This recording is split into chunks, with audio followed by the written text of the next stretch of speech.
جس پر شرف تمام، وہ در ہے حسین کا، جس پر شرف تمام، وہ در ہے حسین کا۔ او جیسے حسین ویسا ہی گھر ہے حسین کا، جیسے حسین ویسا ہی گھر ہے حسین کا۔ بیعت کا ابو سوال اٹھاتا نہیں کوئی، بیعت کا ابو سوال اٹھاتا نہیں کوئی، ہر دور کے یزید کو ڈر ہے حسین کا، ہر دور بیعت کا ابو سوال اٹھاتا نہیں کوئی، ہر دور کے یزید کو ڈر ہے حسین کا۔ یہ بھی شعر ملاحظہ فرمائیں۔ حر آ گیا یزید کے لشکر کو چھوڑ کے، حر آ گیا یزید کے لشکر کو چھوڑ کے، پتھر کو موم کرنا ہنر ہے حسین کا، حر آ گیا یزید کے لشکر کو چھوڑ کے، پتھر کو موم کرنا ہنر ہے حسین کا، پتھر کو موم کرنا ہنر ہے حسین کا۔ اس قافیے کو دوبارہ صرف کرنے کی کوشش کی، ملاحظہ فرمائیں۔ ماتم کو ہاتھ اٹھ کے بتاتے ہیں بار بار، ماتم کو ہاتھ اٹھ کے بتاتے ہیں بار بار، ارے مومن کا قلب اصل میں گھر ہے حسین،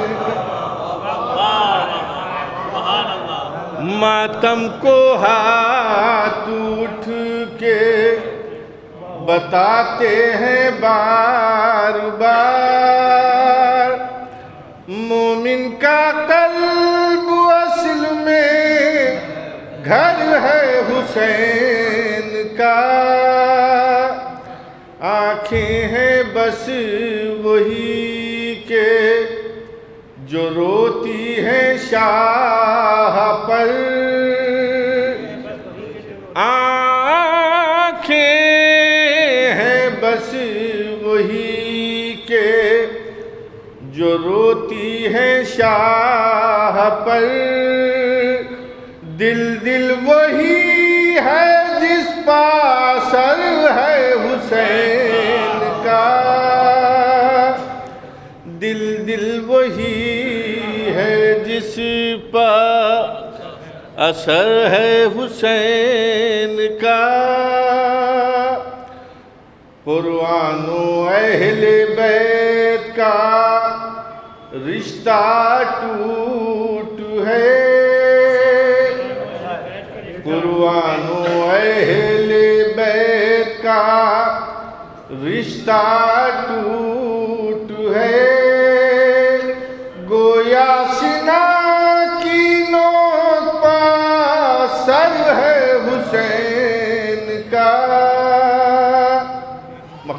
نعت ہے. یہ کہہ کے مجھ کو خلد میں رضوان لے گیا، یہ کہہ کے مجھ کو خلد میں رضوان لے گیا. ارے خاتی سہی فرید مگر ہے حسین کا، یہ کہہ کے مجھ کو خلد میں رضوان لے گیا. خاتی سہی فرید مگر ہے حسین. سبحان اللہ. اور چونکہ بہت جلدی پھر مولانا صاحب کو انشاءاللہ مجلس پڑھنا، لہذا میں گزار ہوں معصوم مہدی صاحب سے کہ وہ تشریف لائیں. آواز بلند صلوات سے استقبال کیجیے. ایک نعرے صلوات اور بجائیں.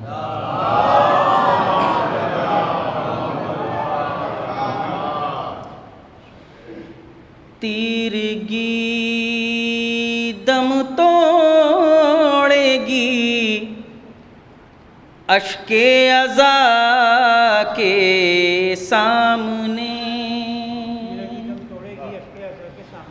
تیرگی دم توڑے گی اشک عزا کے سامنے، رکھ دیا میں نے چراغوں کو ہوا کے سامنے، رکھ دیا میں نے چراغوں کو ہوا کے سامنے.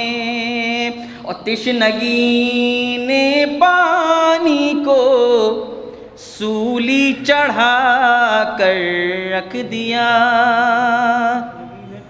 تشنگی نے پانی کو سولی چڑھا کر رکھ دیا. حضرت عباس غازی کی وفا کے سامنے، حضرت عباس غازی کی وفا کے سامنے، ایک ہی انکار کے جھونکے میں باطل اڑ گیا، ایک ہی انکار کے جھونکے میں باطل اڑ گیا. آج تک کوئی نہ آیا کربلا کے سامنے، آج تک کوئی نہ آیا کربلا کے سامنے، آج تک کوئی نہ آیا کربلا کے سامنے. ایک نعرے صلوات بھیجیں آپ حضرات. اور آخری سلام ایک مطلب اور دوسرا. زہرا کھڑی ہیں اشکوں کے گوہر کے واسطے، زہرا کھڑی ہیں اشکوں کے گوہر کے واسطے، ذکر حسین چاہیے منبر کے واسطے، ذکر حسین چاہیے منبر کے واسطے. اور یہ جناب علیہ السلام کے حوالے سے شیر سماعت میں. آئی ہوئی ہنسی تھی لبوں پر بوقت جنگ،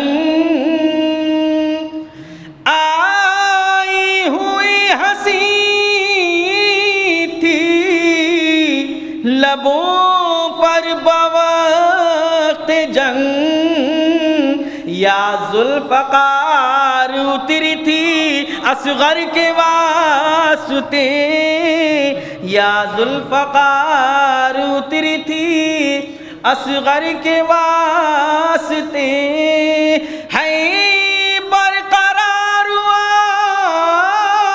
یہ تطہیر کا مزاج، زینب تیری چھنی ہوئی چادر کے واسطے، زینب تیری چھنی ہوئی چادر کے واسطے، معصوم میرا دل ہے غم شے کا آئینہ، آنکھیں صدف ہیں اشکوں کے گوہر کے واسطے، آنکھیں صدف ہیں اشکوں کے گوہر کے واسطے۔ یہ تھے معصوم مہدی صاحب جو خوبصورت انداز میں آپ کے سامنے اشعار پیش کر رہے تھے۔ بس ایک شعر سنا کر کے اگلے شاعر کو آپ کے حوالے کر رہا ہوں۔ دیکھیے گا حضرات کہ اصغر کہ جس نے پاؤں نہ رکھا زمین پر، اصغر کہ جس نے پاؤں نہ رکھا زمین پر، اسلام کو سکھا دیا چلنا زمین پر، اصغر کہ جس نے پاؤں نہ رکھا زمین پر، اسلام کو سکھا دیا چلنا زمین پر۔ آئیے گزارش گزار ہوں آصف رضوی صاحب سے کہ وہ تشریف لائیں۔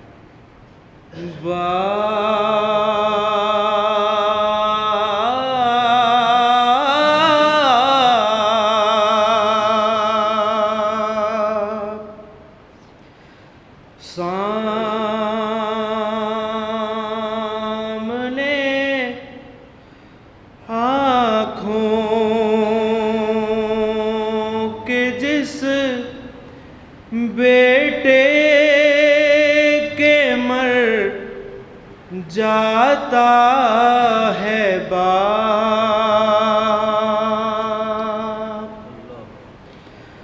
لمحہ لمحہ زندگی بھر اس کو یاد آتا ہے باپ،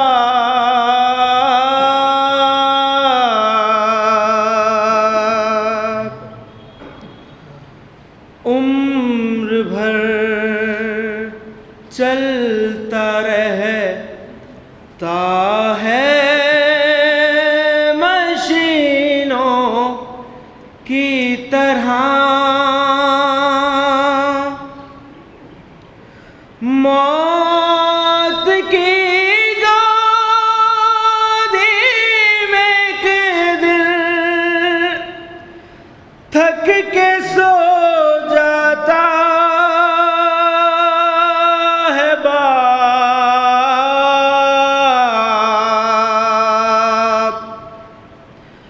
روز عاشوراء بنا دیتی ہے ماں سقا ہمیں، ایک چھوٹا سا اٹھانے کو علم لاتا ہے باپ،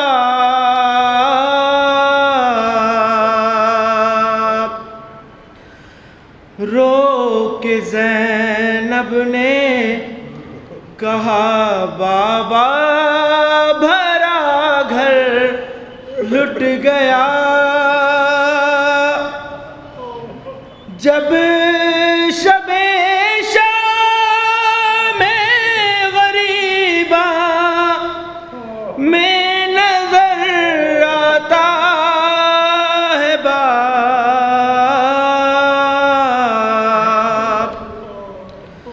کیا کہوں گا حال اصغر پوچھ بیٹھی جب رباب، آگے آتا ہے کبھی پیچھے پلٹ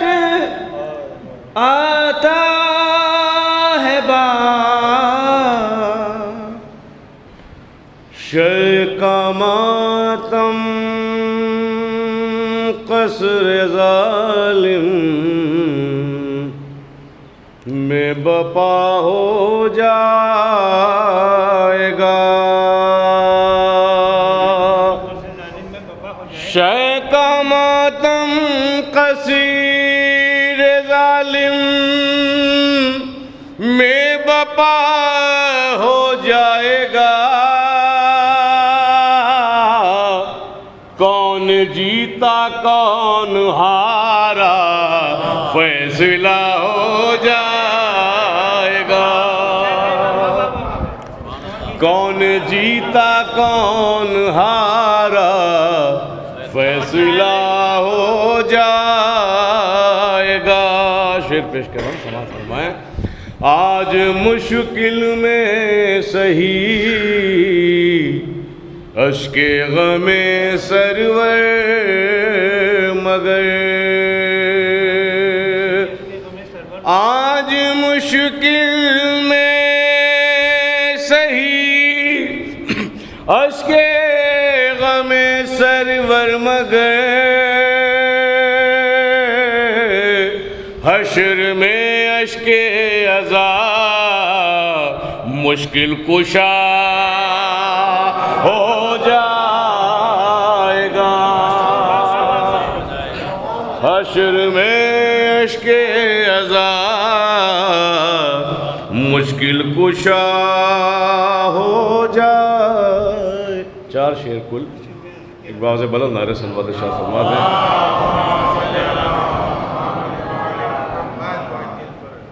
حر کو جو آج شاہ سے شرمندگی ہوئی حر کو جو آج شاہ سے شرمندگی ہوئی یہ ابتدا یزید تیری ہار کی ہوئی یہ ابتدا یزید تیری ہار کی ہوئی جو حضرات کربلا جا چکے ہیں وہ ذرا اس شعر کو غور سے سوچیں ان کو کیسا محسوس ہوتا ہے واپسی میں بہرحال میں تو ابھی نہیں گیا ہوں انشاءاللہ آپ لوگ کی دعاؤں سے ضرور جاؤں گا اور جو لوگ نہیں گئے ہیں پروردگار ان کو بھی ضرور بلائے شعر پیش کر رہا ہوں سماعت فرمائیں ایسا لگا کہ اپنا وطن دور ہو گیا ایسا لگا کہ اپنا وطن دور ہو گیا جب کربلا سے گھر کی طرف واپسی ہوئی جب کربلا سے گھر کی طرف واپسی ہوئی کل کربلا کی پیاس کا میں نے سنا تھا ذکر کل کربلا کی پیاس کا میں نے سنا تھا ذکر لیکن مجھے ہے پیاس ابھی تک لگی ہوئی لیکن مجھے ہے پیاس ابھی تک لگی ہوئی کربلا کا ذکر کر رہے تھے نہیں گئے ہیں مگر خدا کرے کہ جلد سے جلد یہ تمام حضرات کربلا کی زیارت ضرور جائیں ایک شعر پیش کر رہا ہوں محسوس کیجئے گا لوگ زیارت کے لیے بہت سے مقدس مقامات پہ جاتے ہیں اور اپنے ساتھ ساتھ زمزم کھجوریں اور نہ جانے کیا کیا لاتے ہیں مگر اہل بیت کے چاہنے والوں کا ایک الگ اور نرالا انداز ہوتا ہے کہ ہمت نہیں کسی میں عزادار کے سوا میرے ساتھ ہو جائیے ذرا صاحب کہ ہمت نہیں کسی میں عزادار کے سوا